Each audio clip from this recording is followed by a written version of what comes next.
தமிழக மக்கள் அனைவருக்கும் நெஞ்சார்ந்த வணக்கங்கள். அண்ணாமலைஜி அவர்களே, நீங்கள் புது கட்சியை அடுத்த மாதம் ஆரம்பிக்கணும். ஆரம்பித்தாதான் நம்ம இருக்கிற இப்போ இந்த 20 லட்சம் தொண்டர்கள், நம்ம வீத லீடர்ஸில் சேர்ந்த தொண்டர்கள் ஒரு போராட்டம் பண்ண முடியும். உங்கள் தலைமையில் ஒரு நேர்மையான ஒரு அரசியலை நம்ம கொண்டு வர முடியும். அதுக்கு நம்ம இயக்கமாக இருந்து நம்ம எதையுமே பண்ண முடியாது. இது என்னுடைய தாழ்மையான வேண்டுகோள். ஏன்னா இப்போ நம்ம எங்கே போனாலுமே நம்ம அண்ணாமலை பேரை சொன்னோம்னா என்ன கட்சின்னு தான் கேட்குறாங்க. இப்போ விவரம் தெரிஞ்சவங்கெல்லாம் வீர லீடர்ஸில் சேர்ந்துருக்குறாங்க.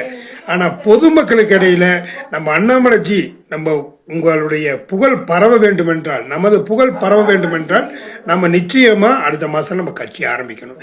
ஏன்னா தமிழ்நாட்டில் நம்ம போராடுறதுக்கு நிறைய விஷயங்கள் கொட்டி கிடக்குது. தமிழ்நாட்டில் இப்போ எடுத்துங்க, எல்லா விஷயமும் கொட்டி கிடக்குது. அதுக்கு எதிராக போராடணும்னா நம்ம கட்சியாக இருந்தால்தான் நம்ம போராட முடியும். அதை நீங்கள் மனதில் வைத்துக் கொள்ள வேண்டும். தயவு செய்து அடுத்த மாதம் நீங்கள் கட்சி ஆரம்பிக்க வேண்டும்.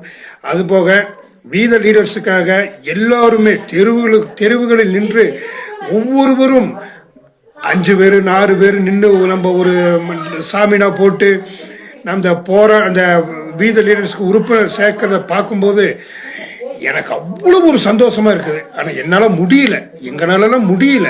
ஆனால் செய்கிறவங்களுக்கு நம்ம வாழ்த்து சொல்லணும் கண்டிப்பாக. ஏன்னா அந்த அளவுக்கு அண்ணாமலைஜி மேலே அவ்வளோ ஒரு எப்படா ஒரு கட்சியை தொடங்குவாருன்னு அத்தனை பேரும் காத்துட்டு இருக்கிறாங்க.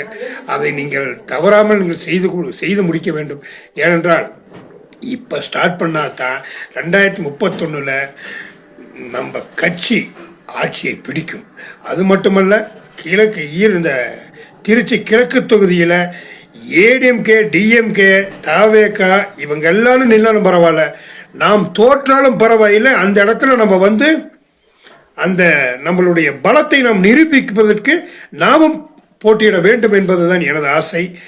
மற்றபடி நான் தவறாக ஏதாவது பேசியிருந்தா மன்னிச்சுக்குங்க. ஆனாலுமே நம்ம தொண்டர்களை நீங்கள் வீதியில் இறங்கி ஆர்ப்பாட்டம் போராட்டம் செய்து தமிழக மக்களை ஒரு நல்வழிப்படுத்துவதற்காக தாங்கள் கட்சி ஆரம்பிக்க வேண்டும் என்பதை தாழ்மையோடு கேட்டுக்கொள்கிறேன். வணக்கம்.